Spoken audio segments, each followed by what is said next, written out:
Almighty God, bless this council here assembled, as we commit ourselves to the tasks that lie before us and the decisions we shall be called upon to make.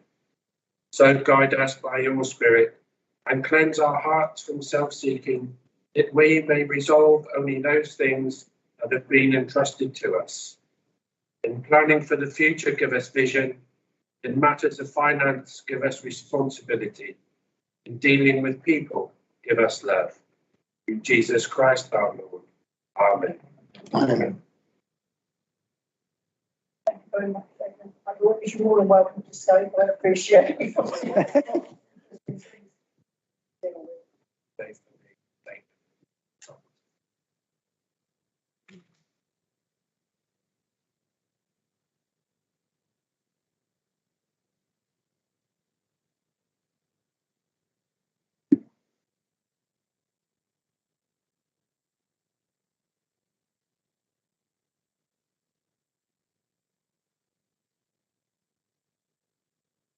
Members, thank you. In recognition that this is our first meeting of the full council since Her Majesty Queen Elizabeth II passed away, I would like to call for a minute's silence in a moment. But in the meantime, I would like to have this council record its profound sorrow at the passing of Her Majesty, and that we send our sincere condolences to the royal family during this time of mourning that they are still observing. We also recognise the accession of our new King Charles III and offer him our best wishes and wholehearted support for the monumental task that he's about to undertake. May he be steadfast, loyal and wise in undertaking the duties and fulfilling his responsibilities that he has inherited. Members, if we could have a moment's silence, please.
Thank you, members.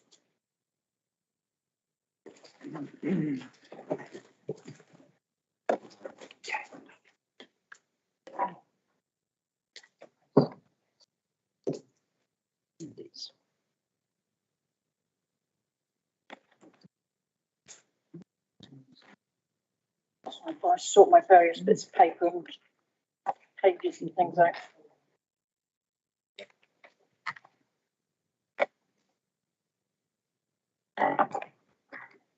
Members, I would like to welcome you to this afternoon's meeting, and we'll start with item 1 on the agenda, which is the apologies, Mr. White.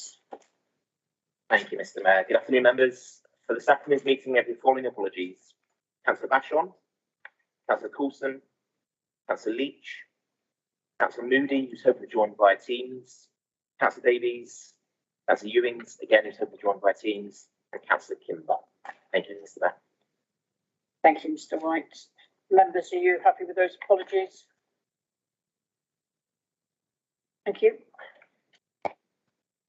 And item 2 is the confirmation of the minutes. We have one set of minutes from the 19th of July. Members, are you happy that these are a true and correct record of the meeting? Aye. Yes, Madam Mayor. Thank you. I'll sign those later, Mr. White. Thank you. Members, item 3 are declarations of interest. Members, if you have any declarable pecuniary interests or other interests to declare, please say so now. think we're clear on that one as well, Mr. White. Thank you. I just have a couple of things to bring forward under item 4, and that is a reminder, if you haven't let Mrs. Hall know yet, that you are attending the civic service on the 16th of October, to please do so. And that I finally managed to find a charity that was willing to have me for the year, and that's going to be it's hard work finding somebody that wants you. And I've gone with the Northmoor Dartmoor Rescue Group, so that will be the charity going forward until May that we will be raising some funds for, hopefully. So on to item 5 then, which are the public questions, deputations and petitions. We have 2 petitions being brought forward for today. I would like to call on Mr. John Hearn, who would like to present his petition. Mayor,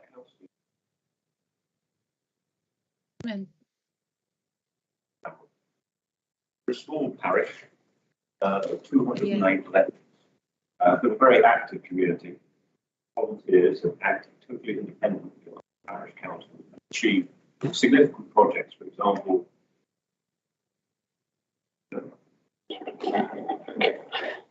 For example, we recently completed a community fibre project to bring full fibre broadband, ultra-fast broadband to most of the parish. We have an active litter picking campaign to clear up the rubbish which seems to accumulate daily in our lanes. During the COVID pandemic, we organised a response in terms of support groups, newsletters, online activities, socially distanced gatherings when permitted, and we have provided Jubilee celebrations for Our Lady Queen. I would emphasise all these activities are organised by volunteers independent of our parish council. This year, our parish council set a precept of £2,673, an increase of 57%. All this budget goes on administration fees. Not a penny is spent on the parish tangible benefit. The clerk's salary alone is nearly £2,000. We as a parish think this is very poor value for money.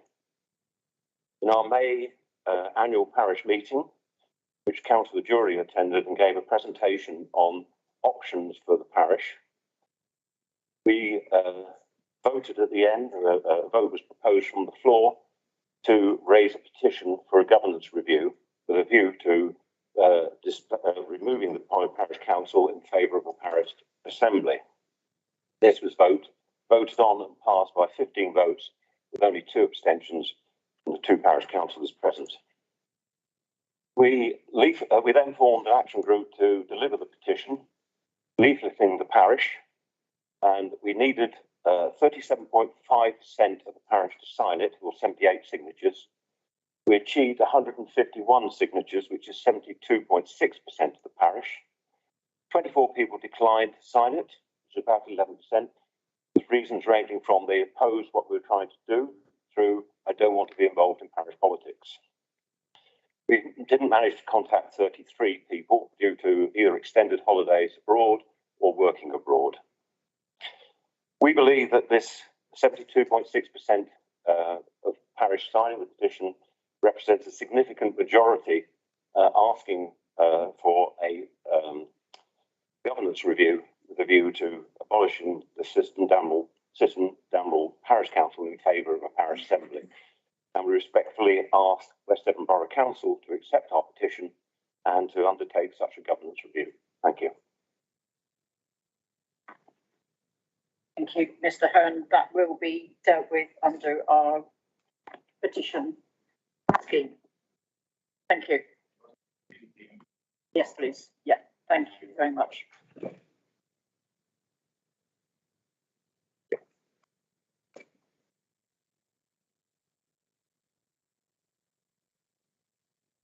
Thank you, Mr. Hearn. Our next petition is presented by the Clerk of Oakhampton Town Council.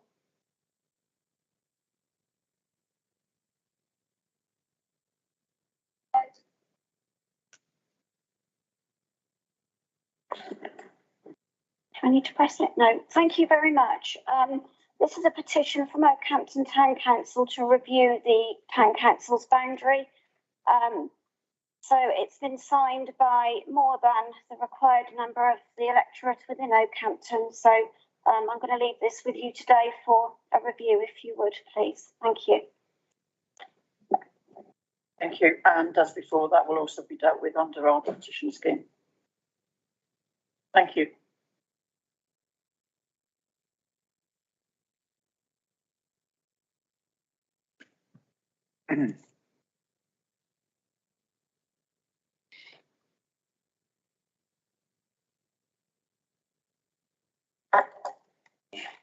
Thank you, members. We have no questions on notice under item 6 or motions on notice. So we can move on to item number 8, which are the committee minutes. Councillor Pearce, I believe you are presenting the minutes for the overview and scrutiny meeting. Thank you, Madam Mayor. I move that the minutes of the meetings of the Overview and Scrutiny Committee held on the 21st of June 2022 be received and noted. They are minutes O&S 01/22 to O&S 11/22 and can be found between pages 9 and 12 of the agenda. Do I have a seconder, please? Members, you are happy to note those minutes? Thank you. We next have Councillor Yelland to present the minutes for the Development Management and Licensing Committee meeting on the 19th of July. Thanks, Councillor Yelland. Thank you, Mr. Mayor. I move that the minutes of the meeting of the Development Management and Licensing Committee held on 19th of July 2022 be received and noted, with the exception of minute DMNL 12 part 3. They are DMNL 8 to DMNL 12 and can be found between pages 13 and 14. Could I have a seconder, please? So in respect, oh, sorry, you need to vote on that. Pages. Those minutes are noted. Thank you, Councillor Yelland. So in respect of recommendation DMNL 12 part 3, I propose the following. That the Development Management and Licensing Committee recommend to Council that the draft Hackney carriage and private hire policy, as amended, be adopted at the meeting on the 27th of September 2022. Again, could I have a seconder, please? Happy to second that, Madam Mayor. Thank you, Councillor Cheadle. Members, are you in agreement with that? That is clearly carried. The Mayor for that recommendation. Thank you. Thank you, Councillor Yelland. We next have the Regeneration and Investment Committee meeting of the 6th of September, and I believe that is Councillor Edmonds. Like a jack in the box, you're there. Thank you, Madam Mayor. I move that the minutes of the meeting of the Regeneration and Investment Committee held on the 6th of September 2022 be received and noted. They are minutes RE 1/22 to RE 3/22 and can be found between pages 15 and 16. May I have a seconder, please? Happy to second that, Madam Mayor. Councillor Cheadle. Members, are you happy to note those minutes? Noted. Thank you. We can then move on to item number 9, which is the Council Constitution. Councillor Drury, would you like to introduce that report? Thank you, Madam Mayor. Members, the Council has a legal duty to publish an up-to-date constitution reflecting its governance arrangements. The document that has been circulated to you meets the legal requirements and has been considerably updated to make it clearer, more user-friendly, more consistent, to reflect best practice and to align governance arrangements with the structure needed to deliver the vision set out in our plan for West Devon. These proposals have been considered by members who have been invited to comment and amendments made. A special thank you to the Mayor and other senior members who have spent considerable time reviewing the document and providing comments. And also thanks to Mr. Fairbairn, who has, as I'm sure you're no doubt aware from the size of the document, metaphorically covered a huge amount of ground in putting this document together. The resulting document is attached and is proposed for adoption by the council. Members, we'd be happy to take any questions. Councillor Shield. Thank you, Madam Mayor. Those with longish memories will recall that when this council was faced with the decision about whether it would merge with Southampton, the way that that was decided was by a secret vote. And there's no mention in the Constitution of whether that procedure is still available to the council. So I welcome advice on that.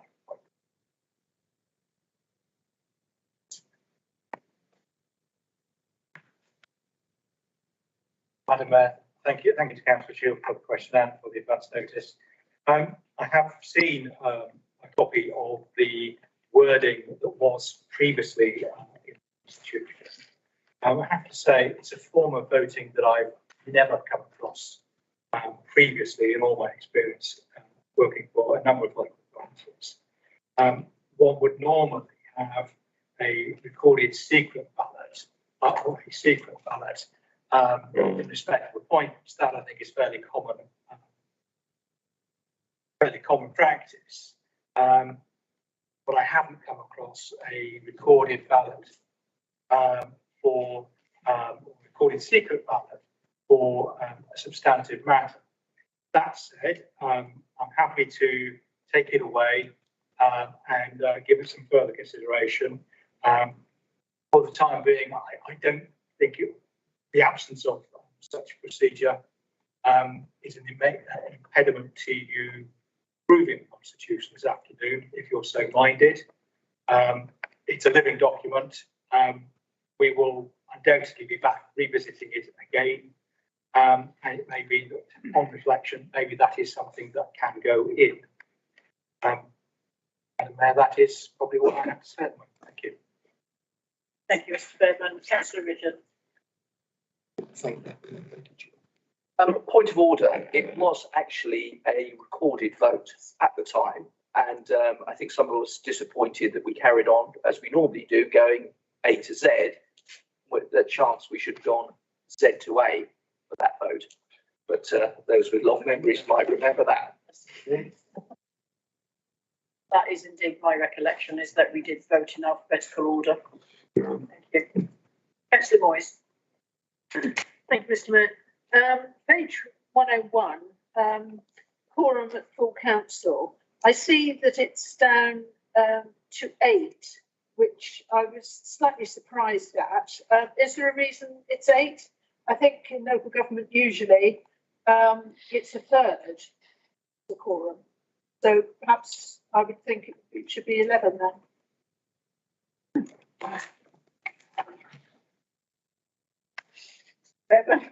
When you get to the right page, it's 7.1. That helps.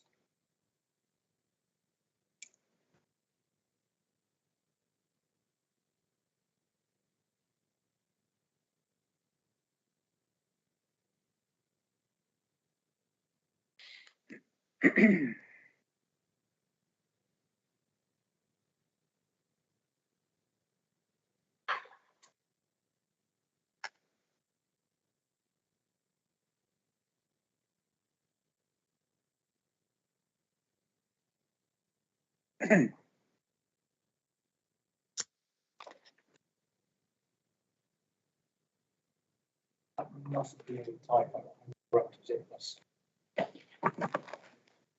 Could we have an indication as what that figure should be as opposed to 8? Yeah.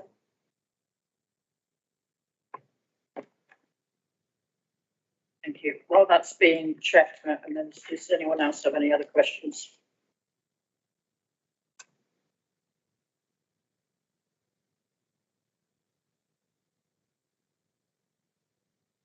With the various committees and us all looking at it and proofreading it and everything else, it's to a degree be done today. Councillor Yelland. Just one really, and I can't actually find the page, but I don't think it matters too much because I know it's in the financial bits, where it refers to, does refer to Southampton from time to time, the executive of Southampton. I know it says an or, but I did think that we were going to remove any reference so that it wouldn't confuse any potential members of the public who might be reading the Constitution, who might think that the executive of Southampton could make a decision, or that the hub at West Devon could make a decision about, you know, in an opposing councils. I think it could be a little confusing for the public. I just wanted to check that was going to be removed. Thank you. Thank you, Madam Mayor, Councillor Yellen. That the references, I'm hoping that the only place in which there is a reference to Southampton is in the joint guidance from the Section 151 officer on the financial procedure rules. And that is because it's effectively guidance from the 151 officer, and we're operating the same financial procedure rules. It is guidance to both councils.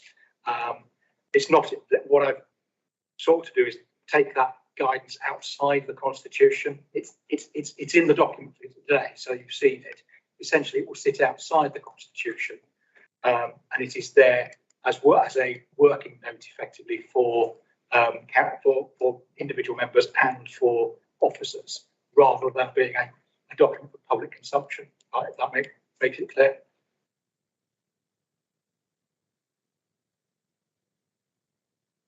Thank you, Mr. Fairbairn. Is that clear for members now? Yeah. Okay. Yeah. It doesn't look like there are any other questions. Mr. Fairbairn, will you be able to get an answer back to Councillor Boyce at some point, please? Send the kick down my way, and then we might even be in time for this meeting. I will do my best. Thank you very much. In that case, members, if we have no further questions, Councillor Jury, would you like to propose the motion? Thank you, Madam Mayor. I'd like to propose the recommendation. It is a recommendation that the Council adopts as its constitution with immediate effect the draft constitution in the form set out in Appendix A to the report. And a seconder, please. I'm happy to second, Madam Mayor. Thank you, Councillor Edmonds. Members, those in support, please. Debate. My apologies, but debate. Is there any debate, members? It may not be, but Councillor Yelland, do you want to do your photo? Yep. Entirely up to you. I will let you arm wrestle if you want to. I was going ladies first, Councillor Yelland. Well, I was only going to just say subject to the amendment as highlighted by Councillor Moyes. That was what I was just going to request, if that could be incorporated into the recommendation. Happy with that?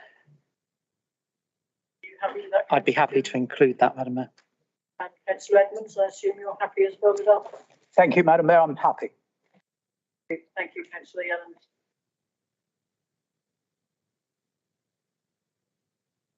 No further debate then, members. Councillor Jury, sorry. Yes, just very quickly, Madam Mayor, just to again record my thanks for all the work that's gone into this, not least from Mr. Fairbairn. It's a really good document. I think it does simplify and set out the procedures really well, and is a vast improvement on what went before. And I would also remind members exactly what Mr. Fairbairn said, that we do review the Constitution annually, and so there is the opportunity to make tweaks and adaptations to this document should the need arise. So with that, I think I would leave it to members to accept or otherwise. Thank you, Councillor Jury. In the meantime, Mr. White has got an answer for us. Thank you. Through you, Mr. Mayor. Just with the existing Council Procedure Rule 3, little 1A, as it stands, the quorum of the council should be 10. As Councillor Moyes alluded to, so I third. So I believe the recommendation which we'll be voting on is to adopt, subject to retention of the quorum of the council, 10 members. Councillor Moyes. Sorry, was that when we were 30 or 31?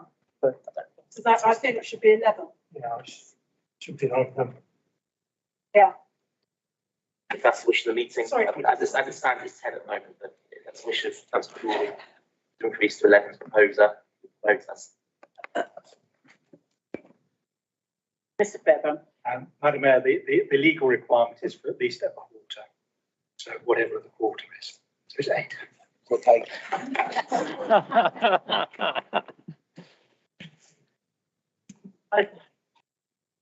Councillor Ball. Sorry. I'm one that works in a minute, Madam. Yeah. Thank you. Got there in the end, apologies.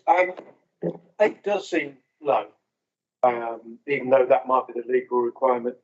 If that's the legal requirement, I'm assuming we can still set our own level. And if the rest of the members are minded to support it to be a third, assuming that we can do that. That was, I know we're in debate, but I wanted to ask that as a question with your permission. Thank you. I think, members, the consensus of opinion that I'm getting is that you would be happier with 11 as opposed to the legal requirement of 8. Mr Fairburn, are we able to make that change without upsetting too many? Yes. Yes, Madam Mayor, you can. So I will stick my finger in the air and say 11. Councillor Dewey, are you happy with that? I'm happy for that to be included in the motion, Madam Mayor. Councillor Edmonds. I'm also happy, Madam Mayor. Members, are you happy then with the number 11? Are we going to go for that as our final offer? We're there. That's unanimous, including 11. Thank you, Mr Mayor. Thank you, Mr Boyd. We got there in the end. It is a huge document and a lot of work has gone into it. And as the leader has alluded to, my thanks also to the hard work that has gone into that document. I know it's taken a long time. Yeah. Probably worthy of a bit more respect than we that we have. I'm sure you haven't counted through it. I know you haven't. Thank you, members. Moving on then to item 10, which is the climate emergency planning statement. And so I have the joy of introducing this report. So the document before you has been developed as a result of members wanting a strong and urgent response to the climate emergency. It's an interim policy that introduces new requirements ahead of the full joint local plan review and will have weight as a material consideration in the decision-making process. It has been prepared in collaboration with South Hams and Plymouth and has been discussed in detail at the Joint Local Plan Partnership Board. As part of the preparation, we have consulted on it during March and April, and we received over 1,800 responses from 128 individuals and organisations, and they are summarised in the consultation report, which will be publicised and put on the website as and when this document gets adopted. And that has informed the final policy that is before you. You will see from the papers that there was considerable support for action, within around 49% of comments wanting us to go even further.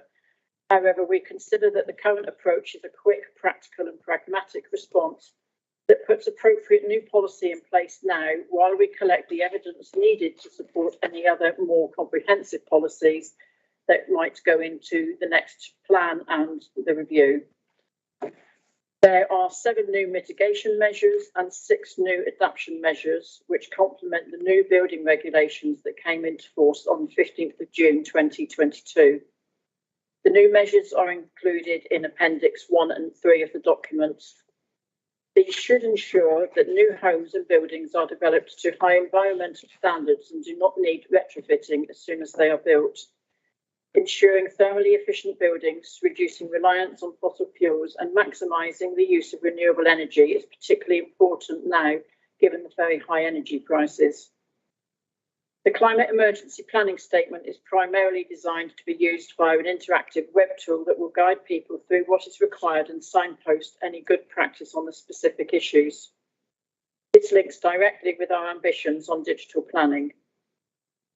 It will be implemented via a climate emergency compliance form, which will be included as part of the local validation list. Due to the Queen's funeral on Monday, the Plymouth Full Council meeting has been postponed and will now take place in October. So that will be a change to the dates that are in the report, and it is now intended for these documents, subject to council approval, to be implemented from the 31st of October 22. Once adopted, it will be applied to all new planning applications and cannot be retrospectively applied to applications that are already in the system. It should have a positive impact on carbon emissions and provide officers as well as any committees with another tool to ensure that new development responds positively to the climate emergency. Members, if you have any questions, I'm hoping we'll have the relevant officer online to help get me out of any complicated questions. Members, thank you. Any questions, please? Councillor Cheadle. Thank you, Madam Mayor. Couple of quick ones, if I may. Do you know whether the new regulations will apply within Dartmoor National Park? And do they? Is there any difference between the application of the new regulations within the AOMBs as opposed to out with the AOMB?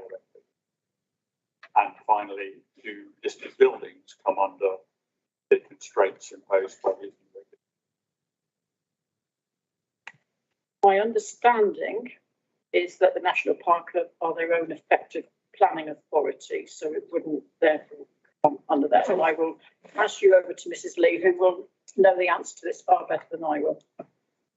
Yes, thank you, Madam Mayor. You're exactly right. Dartmoor National Park is its own planning authority, so this isn't covered. The joint local plan area doesn't cover Dartmoor, so it's not subject to this interim policy statement. In terms of your second question, yes, it would cover the area of outstanding natural beauty. And the third question, which related to listed buildings, I think, is that, yes, we would consider this as part of any listed building applications, but listed buildings have their own policies and their own heritage issues. And so that might be interpreted in a slightly different way, given the importance of those listed and heritage assets. I hope that answers your question, but happy to answer any more. Yep. Thank you, Councillor Cheadle. Any other questions, members?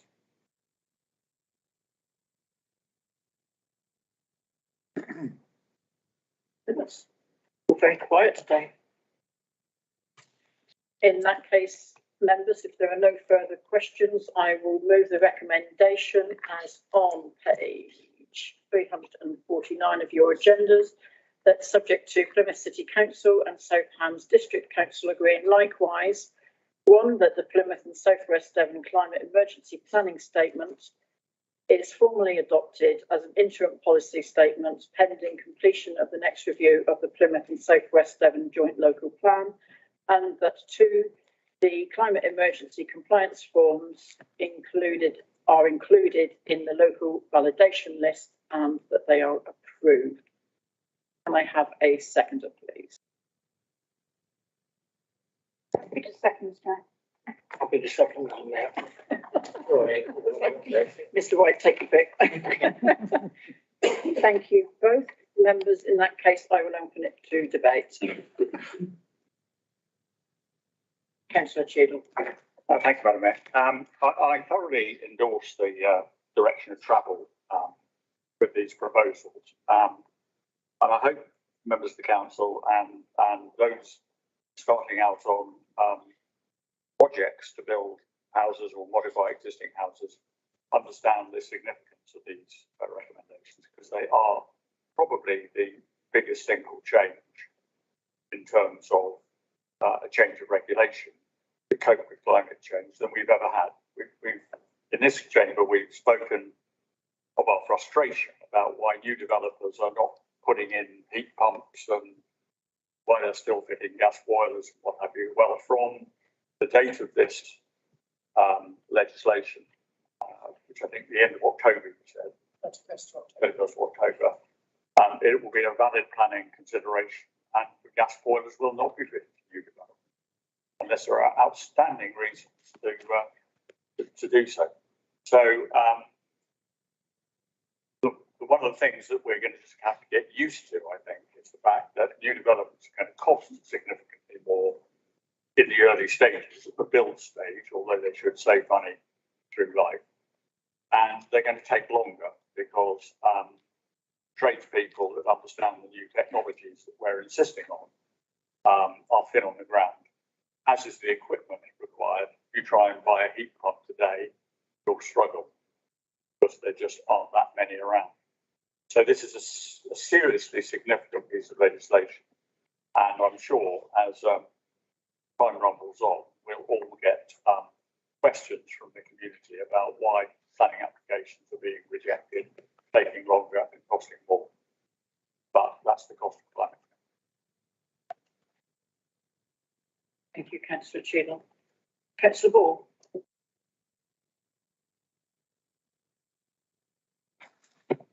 Thank you.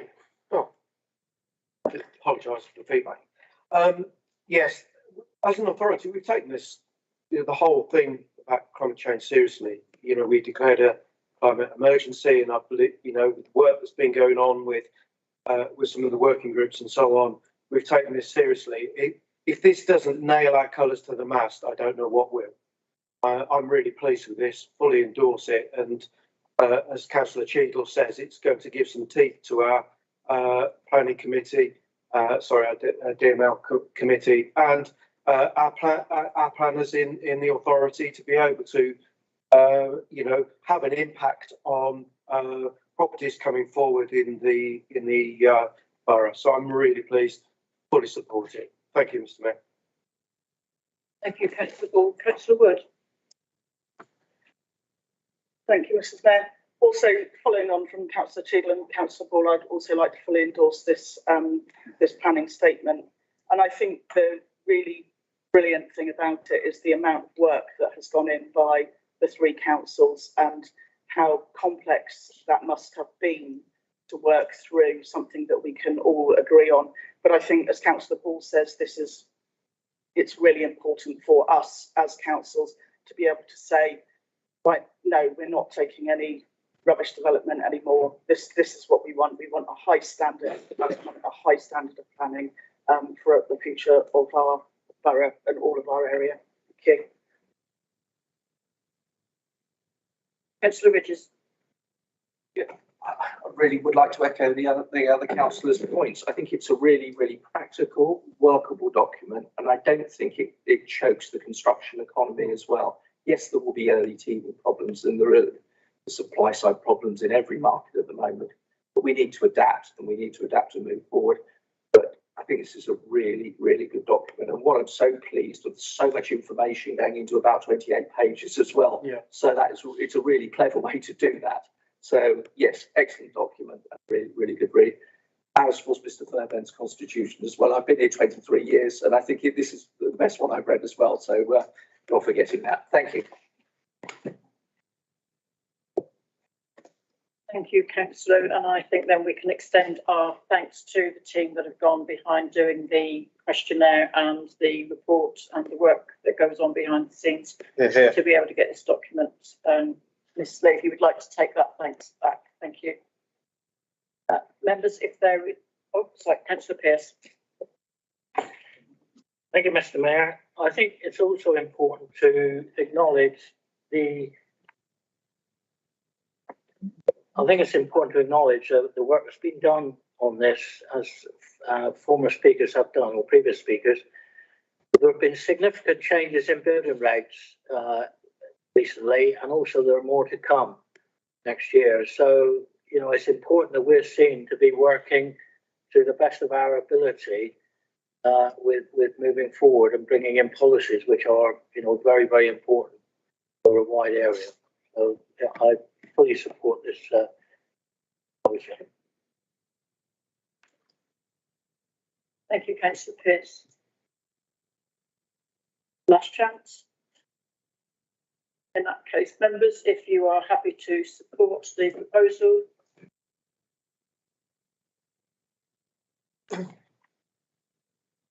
That's 21 and unanimous. Thank you, Mr. Mayor. Thank you, members.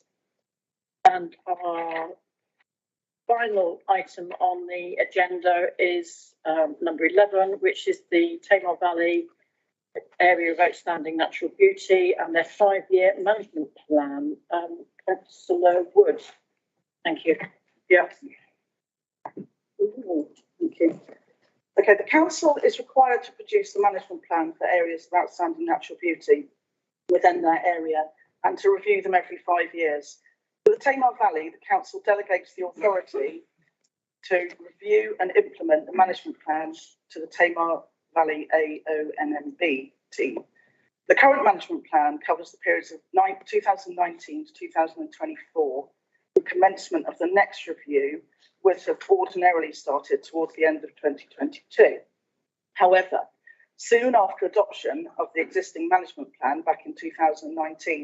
National Review a National Review of Protected Landscapes was commissioned by the government, known as the Glover Review. One of the key recommendations of the review led to DEFRA asking National England to revise their guidance on requirements, formats and processes of AONB management plans to ensure they are fit for future purpose. The outcome of the National England review and new management plan guidance are expected to be published in spring 2023. We're all keeping up.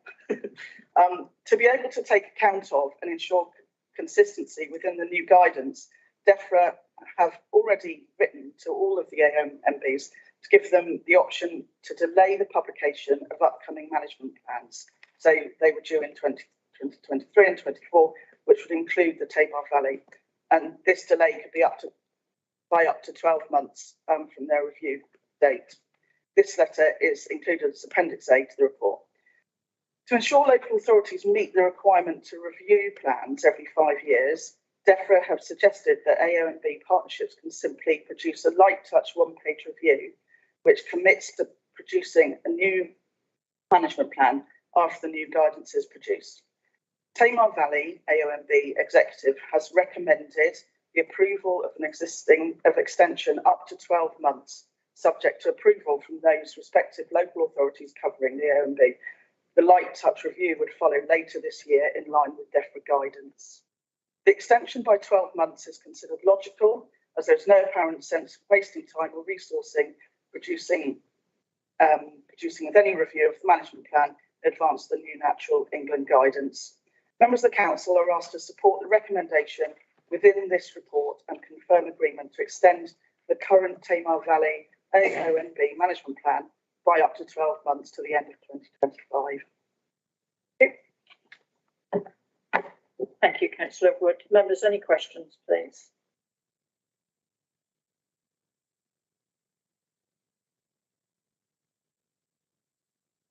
In that case, is this something?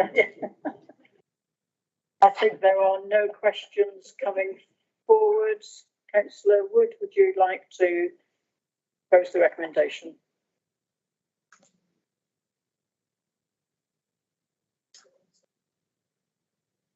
Uh, 393.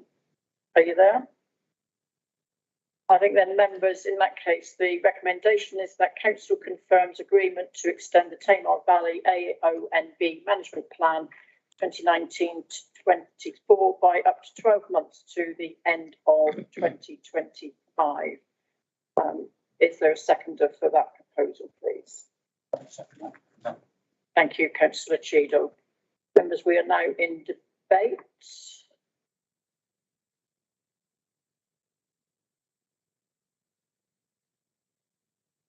No. Okay. In that case, then, members, those in support of that recommendation. Once again, unanimous. Thank you, Mr. Mayor. Thank you, Mr. White.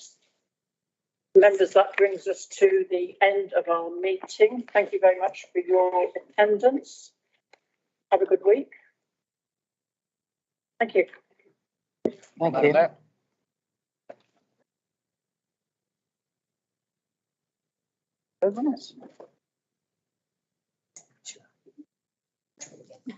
Michael.